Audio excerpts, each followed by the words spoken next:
I met Laura in college. She was the kind of woman who lit up a room without trying, effortlessly commanding attention with her laugh and the way she carried herself. I was drawn to her instantly, and from the moment we started dating, it felt like we were unstoppable. We married young, fresh out of school, ready to take on the world together. Life was fast-paced in those early years, building careers, buying our first home, welcoming our son, Ethan, into the world. We had the kind of marriage that people envied, or at least that's what I thought. I worked hard to provide for us, moving up the corporate ladder while Laura chose to stay home with Ethan in the early years before starting a small interior design business. We complemented each other well. I was structured, methodical, always planning for the future, while she was spontaneous and creative, bringing life and energy to our home. Our routines were predictable but comforting: weekend trips to the park with Ethan, date nights every other Friday, holidays spent with family. I thought we were happy. But now, looking back, I see the cracks that I ignored. The way she started going out more often, claiming it was for work, for networking, for meeting clients. The way her phone was always face down on the table. The occasional distant look in her eyes, the moments of detachment I chalked up to stress. I see it all now, but at the time, I didn't question it. I trusted her. Ethan was the center of our world. He was bright, curious, and observant in ways that sometimes unsettled me. He noticed things that I didn't. He'd always been close to Laura, but over the past year, he had started to gravitate toward me more. I told myself it was just a phase, that as boys grew older, they naturally connected more with their fathers. I had no idea then what was really happening, no clue about the burden my son had been quietly carrying. It would be months before everything unraveled, before the life I thought I had built would come crashing down in the most brutal way imaginable. But in that moment, I was blissfully unaware, living in the illusion of a marriage that was already falling apart. Life moved forward with the steady rhythm of routine. I worked long hours, putting in the time and effort to secure our future, while Laura handled everything at home. Our house was always spotless, tastefully decorated. Her touch was everywhere. The scent of fresh flowers lingered in the air, candles strategically placed to create an atmosphere of warmth and serenity. It was the kind of home you'd expect from someone who made a living designing beautiful spaces. Ethan was growing fast, turning from a wide-eyed boy into an intelligent, perceptive young man.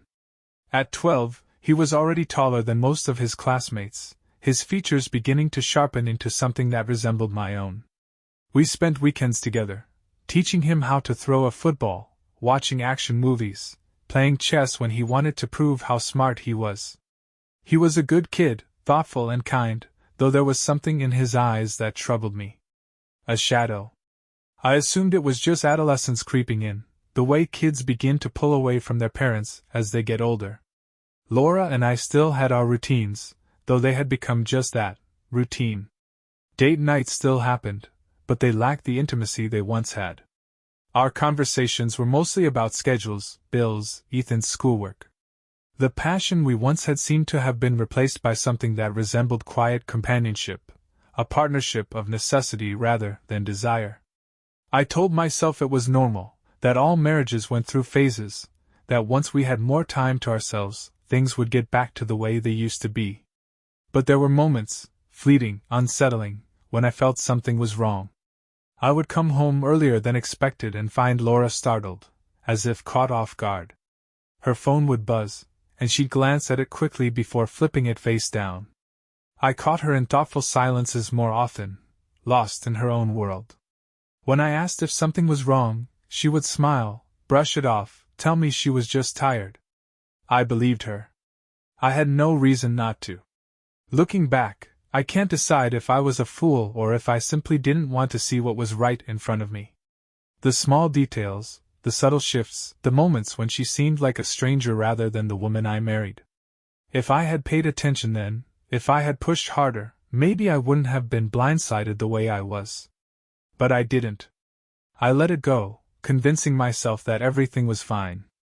That our marriage was strong.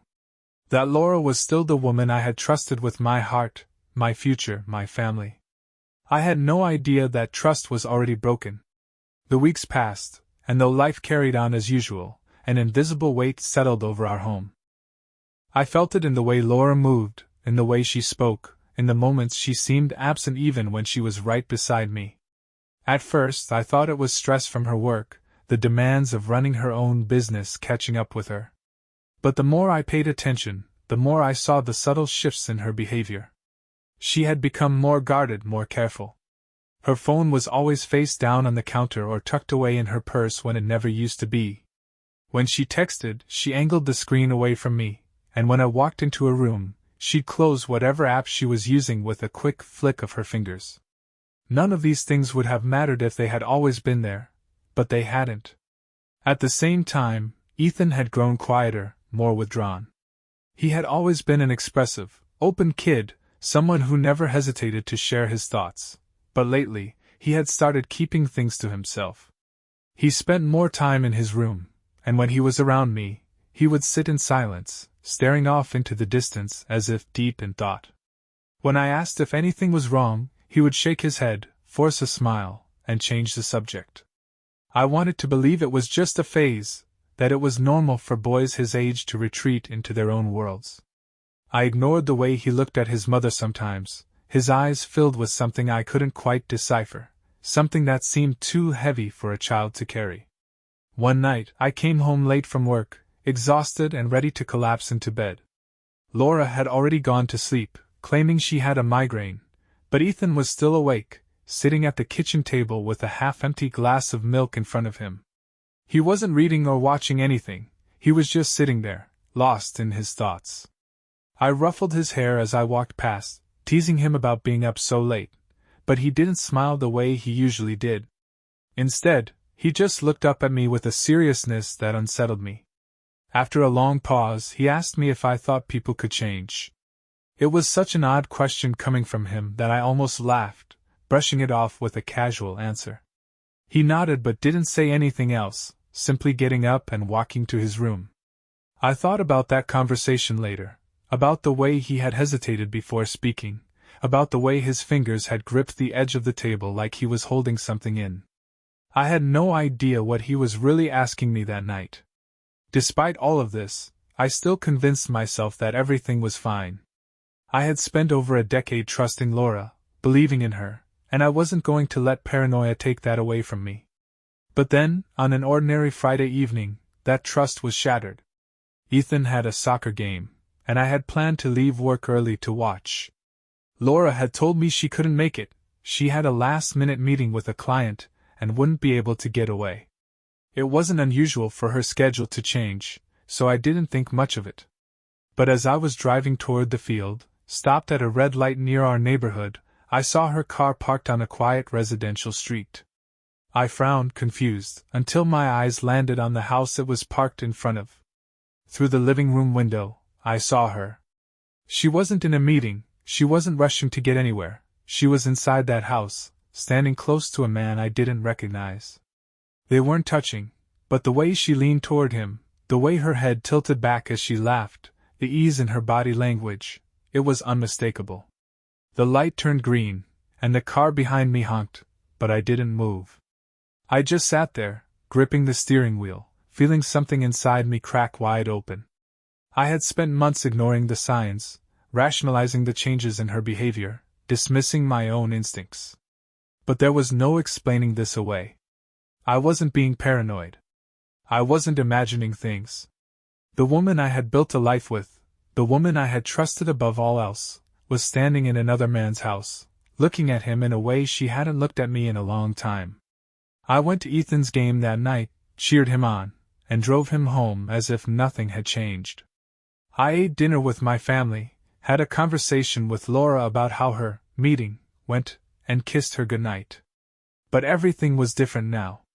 I was no longer looking at my wife, I was looking at a stranger. The foundation of my marriage had already been rotting away, and I had been too blind to see it. But now, the truth was right in front of me. And I wasn't going to ignore it anymore.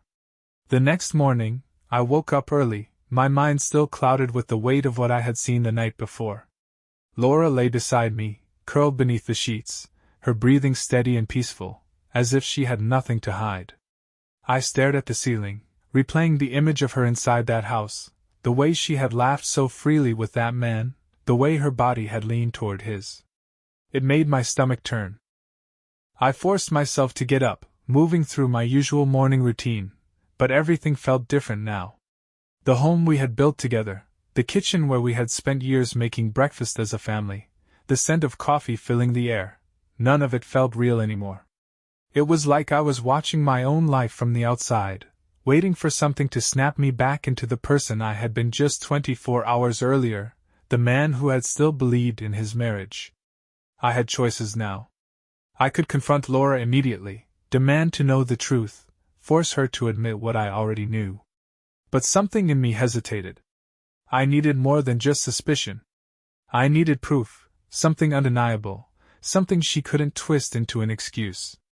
I had spent too long ignoring the signs, and I wasn't going to give her the chance to lie her way out of this. So I watched her.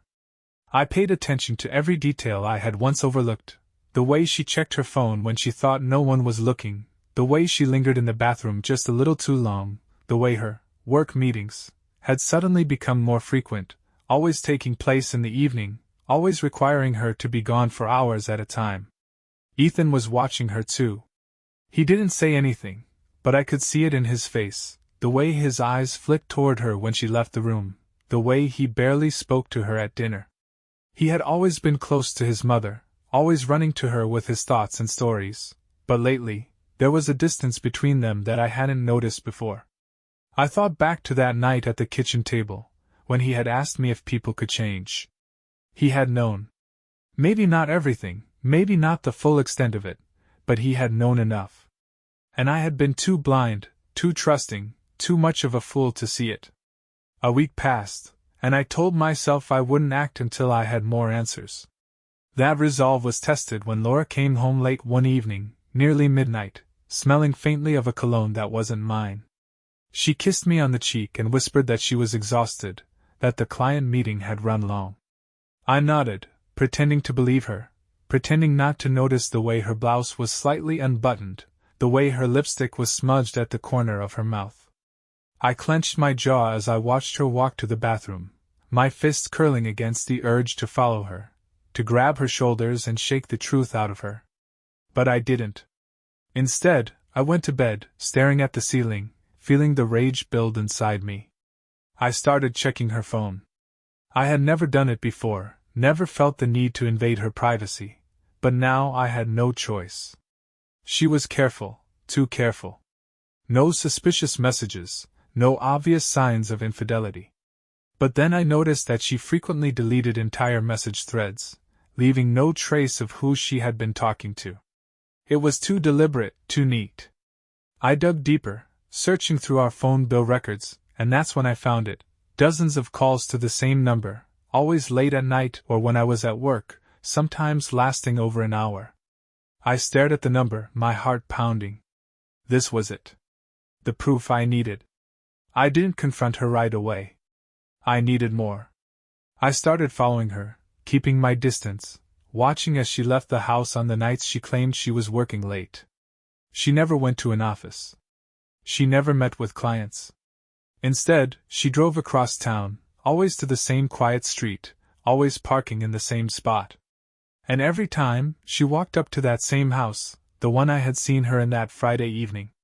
She never stayed long, never more than a couple of hours, but when she left, she carried herself differently, lighter, more at ease, as if she had left all her burdens inside that house. And then, one night I followed her home, parked down the street, and sat in my car, staring at the house we shared. My home. The place where I had built a life, raised my son, where I had laughed and loved and dreamed of growing old with the woman inside. And it hit me, like a punch to the gut, she wasn't just betraying me.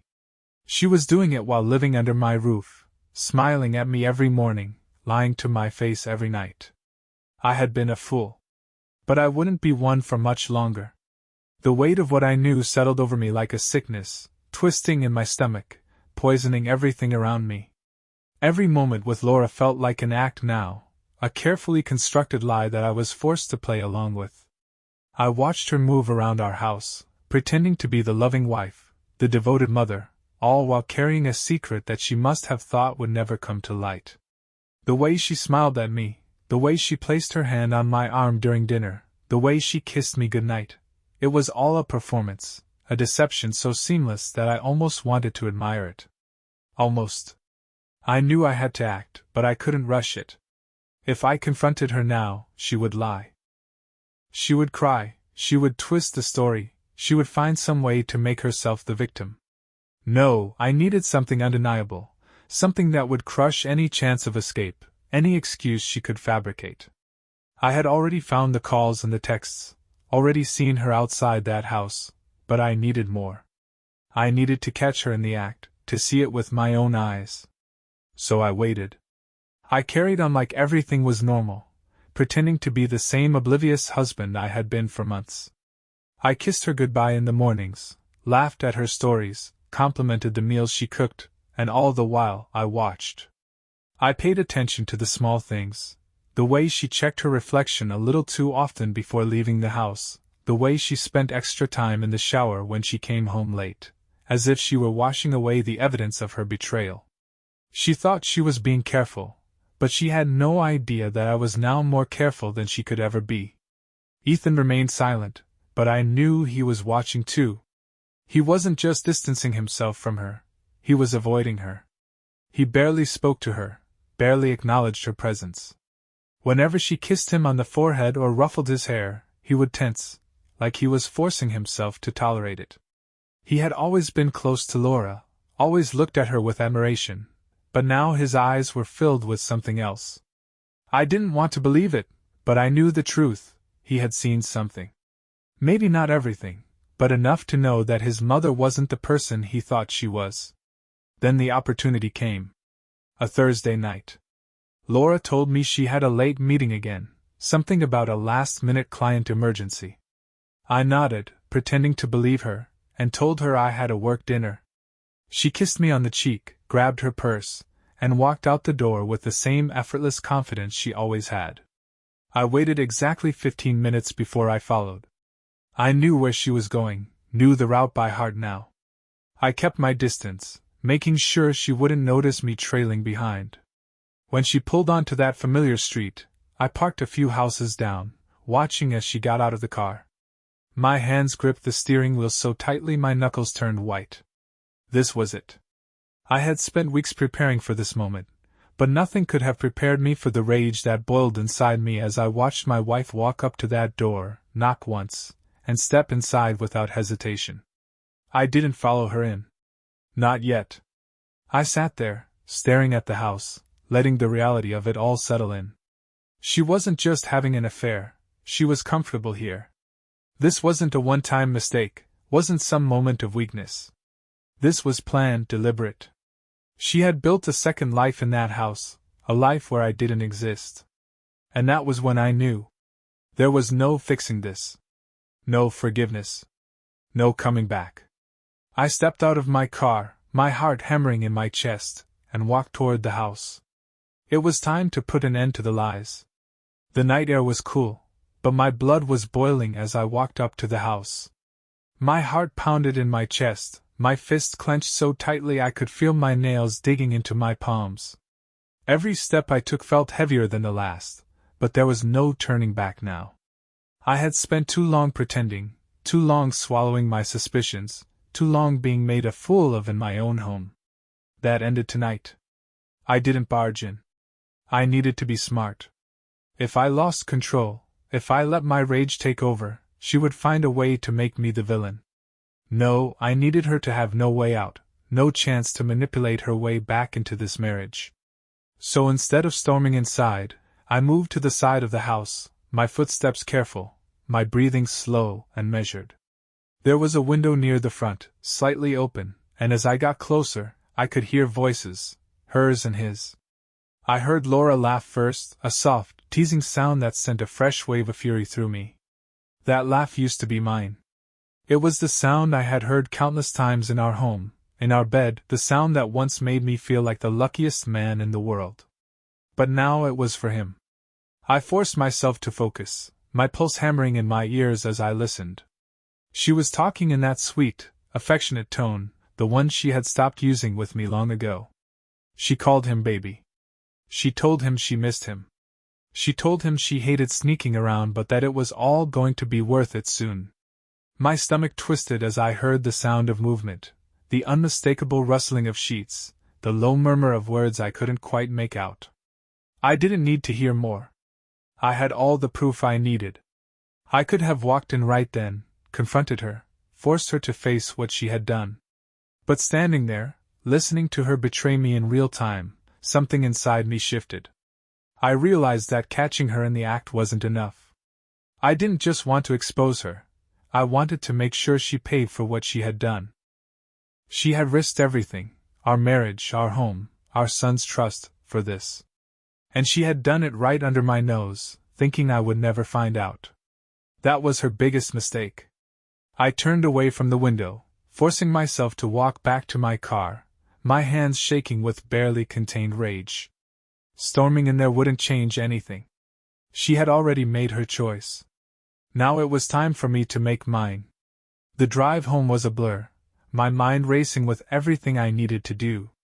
I wasn't going to let her walk away from this unscathed. I wasn't going to let her keep the life she had built on top of my trust, my sacrifices, my love. No, she was going to lose everything, just like she had taken everything from me. By the time I pulled into the driveway, my plan was already forming. I was going to hit her where it hurt. The house, the money, the reputation she had worked so hard to maintain, she was going to lose it all. And most of all, she was going to lose the one thing that mattered most, Ethan. Because when all of this came crashing down, when the truth was out in the open, he wouldn't choose her. He would never look at her the same way again. And that would be the worst punishment of all. The moment I walked into the house, I felt the suffocating weight of betrayal pressing down on me. Everything around me, the walls, the furniture, the pictures of our family smiling from their frames, felt like a cruel joke. This was the home I had built, the life I had worked so hard to provide, and yet Laura had turned it into something hollow, something false. I had seen with my own eyes what she had been doing behind my back, heard the words she whispered to another man in the same affectionate tone she once used with me. I had the proof I needed, but I wasn't going to confront her. Not yet. I sat in the darkened living room, staring at the family portraits hanging on the wall, trying to remember what our marriage had been before it became this. I had loved her. I had given her everything. And for what? To be lied to, humiliated, replaced? The rage simmered just beneath the surface, but I knew I had to stay in control. I wasn't just thinking about myself, I was thinking about Ethan. He deserved better than this. He deserved the truth. It was late when Laura finally came home. I heard the sound of her keys jingling as she unlocked the door, her footsteps light as she entered, probably thinking I was already asleep. The thought of her sneaking back into our bed, slipping under the same covers as me after spending the night in another man's arms, made me sick. But I stayed where I was, silent, waiting. She didn't even glance into the living room, just walked straight to the bedroom, her routine so rehearsed that she didn't think twice about it. That was fine. Let her believe she had gotten away with it. The next morning, she acted like nothing was wrong, kissing me lightly on the cheek, asking if I wanted her to make coffee. I forced myself to play along, nodding, offering her a small smile. She didn't notice how stiff it was, how my eyes didn't match the expression on my face. She was so confident in her lies, so sure that I was still the oblivious husband she had been deceiving for months. That arrogance would be her downfall.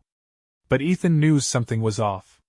He had been distant with his mother for weeks now, and as I watched him at the breakfast table, pushing his cereal around in the bowl without eating, I realized how much he had already figured out. He wasn't stupid. He was observant, just like me. And if I had caught on to Laura's deception, then there was no doubt in my mind that he had too. For the first time, I considered the possibility that he had seen something. Maybe not the way I had, but something that made him question her, something that had made him pull away. And that terrified me more than anything else. It was one thing for Laura to betray me. It was another for her to betray her own son. I watched him carefully, waiting to see if he would say anything. But he remained silent, his eyes downcast, avoiding both mine and his mother's gaze. And that was when I knew. He wasn't just distant. He was holding something back. I let the day play out like normal, going to work, coming home, pretending everything was fine. But as the hours passed, I found myself watching Ethan more than Laura. He was tense, his shoulders stiff whenever she entered the room, his eyes darting away whenever she spoke to him. The realization hit me like a punch to the gut. He wasn't just suspicious. He knew. He had seen it. The weight of that knowledge settled heavily in my chest, and I felt a fresh wave of anger rising inside me. She had done this to him. She had made him feel like he had to carry this burden alone. How long had he been keeping this secret? How long had he been struggling with the truth, afraid to say it out loud? That night, I sat on the edge of his bed, watching as he stared at the ceiling, his hands clenched into fists at his sides. I didn't push him. I didn't force him to talk. Instead, I simply asked, "Ethan, is there something you want to tell me?" For a long moment, he didn't say anything. But then, his lips parted, and the words that came next changed everything. Ethan didn't speak right away. His eyes remained fixed on the ceiling, his jaw tight, his fingers gripping the edge of his blanket so hard his knuckles turned white. The silence stretched between us, thick with tension, but I didn't rush him. I could see the conflict in his face, the hesitation, the way he was struggling to find the words. My stomach twisted as I realized how long he had been carrying this weight, how many nights he had laid in this very bed, staring at the same ceiling, knowing what he knew but keeping it locked inside. And then, finally, he exhaled sharply, like he was releasing something that had been suffocating him. "I saw her," he muttered, his voice barely above a whisper. My whole body went rigid, every muscle locking in place.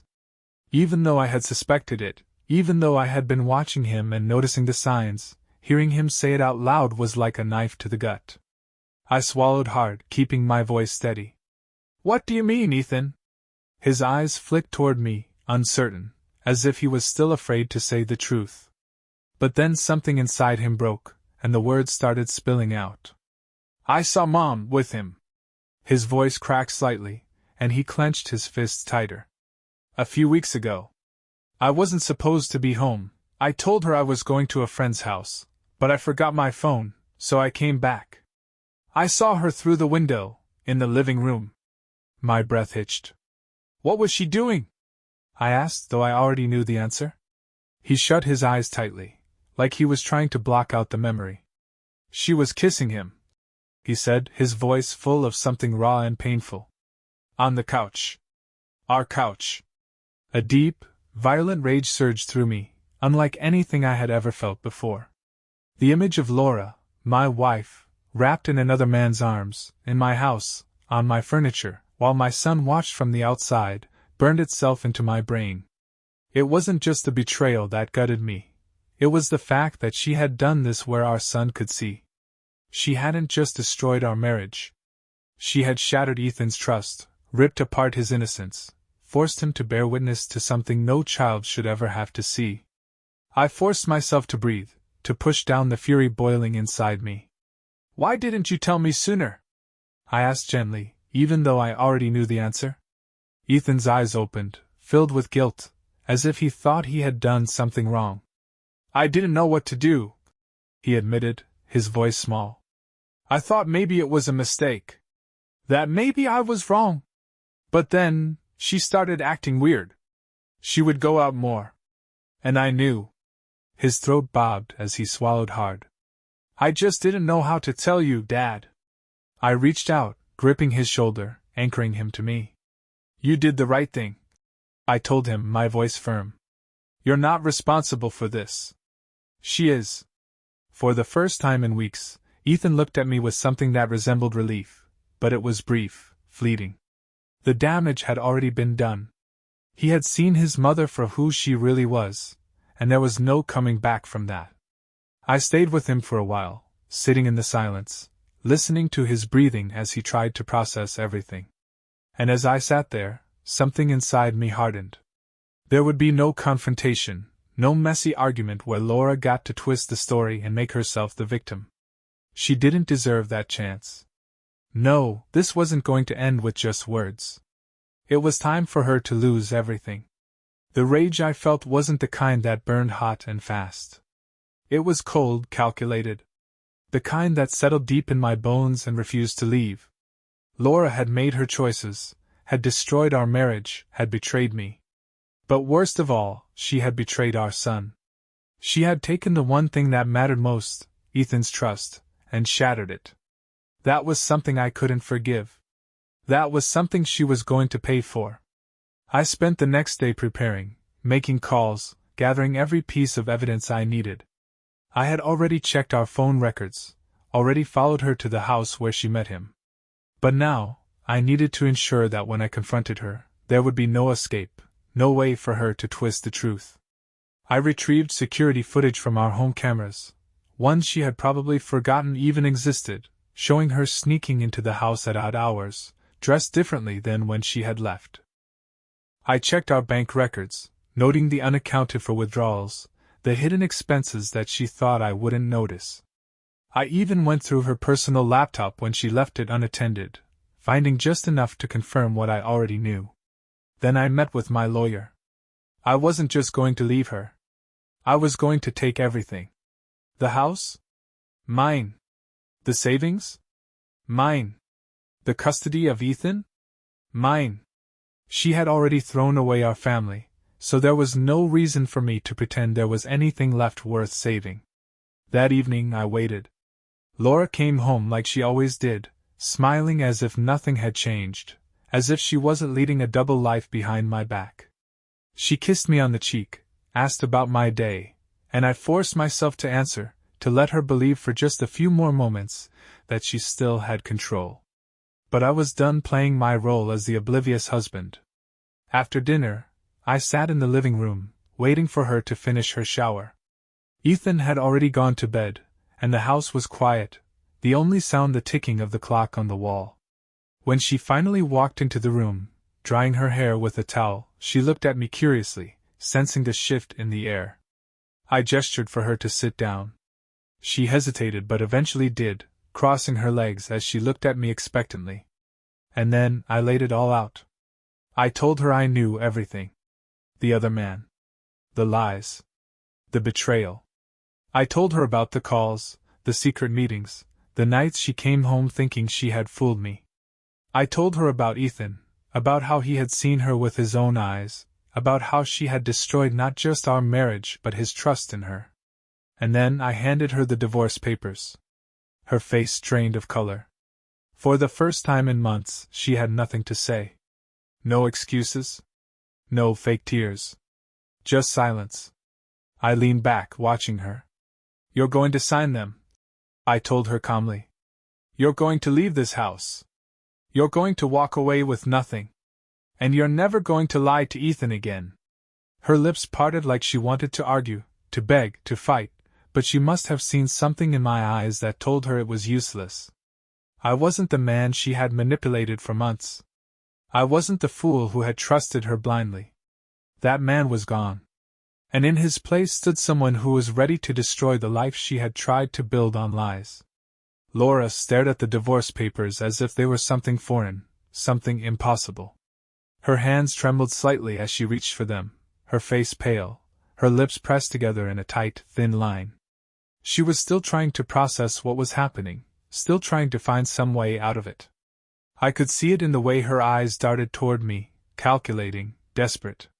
She wasn't sorry, not for what she had done, not for betraying me, not for destroying our family. She was only sorry that she had been caught.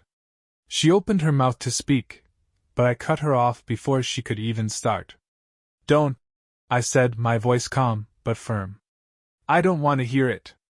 No excuses, no justifications, no lies. You've already done enough." She swallowed, blinking rapidly as if she was trying to stop herself from crying. But the tears wouldn't work on me. Not anymore.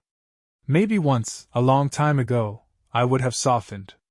Maybe I would have listened, let her twist the truth until I was doubting myself, until I was the one apologizing.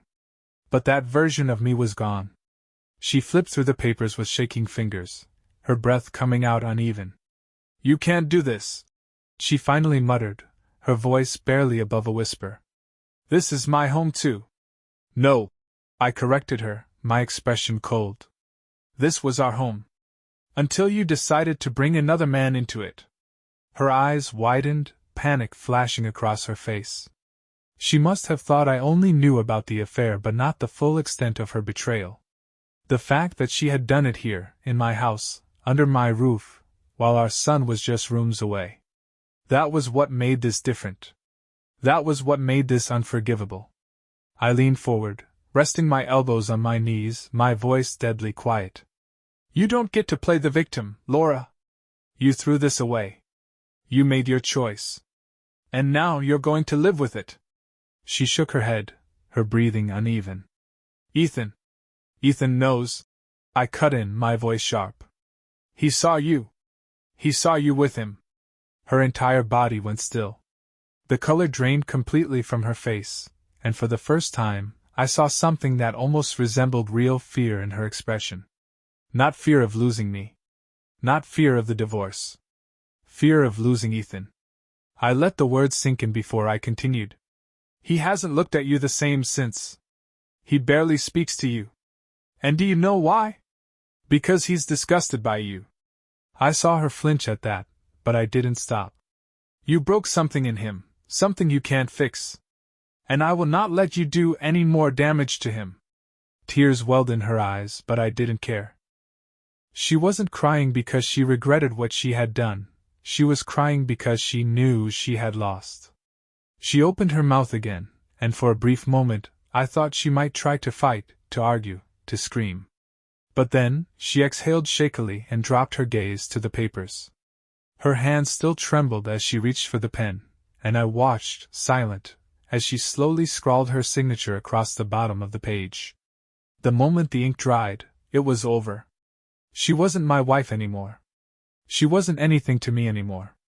Without another word I stood, taking the papers and walking out of the room, leaving her sitting there, broken and alone. She had made her choice. And now, she was going to live with it. Laura left the house that night. There was no dramatic scene, no pleading, no last-minute attempt to justify what she had done. She packed a suitcase in silence, her face hollow, her movements slow and mechanical. Ethan never came out of his room. He had already made his choice. He didn't want to see her. And that, I knew, was the real punishment. Not losing the house. Not losing me. Losing her son. She stood at the front door for a moment, gripping the handle, like she wanted to say something. But there was nothing left to say. Without looking back, she stepped out into the cold night, and just like that, she was gone. I stood there for a long time after she left, staring at the door, waiting to feel something, relief, victory, even sadness. But all I felt was exhaustion. Months, maybe years, of silent suspicion, of pretending, of hoping I was wrong, had drained everything from me. There was no satisfaction in watching her leave, no sense of triumph. Just the dull, empty realization that the life I had built, the woman I had loved, had never been what I thought it was. Over the next few weeks, things moved quickly. The divorce was pushed through with brutal efficiency. My lawyer had done his job well. Laura walked away with nothing but her personal belongings. The house, the money, everything that we had built together, was mine. She tried to fight for joint custody of Ethan, but he made it clear he wanted no part of it. He didn't yell or scream at her. He just said, "I don't want to live with you." And that was that. She had broken something in him that couldn't be repaired. And she knew it. For a while, she tried to reach out.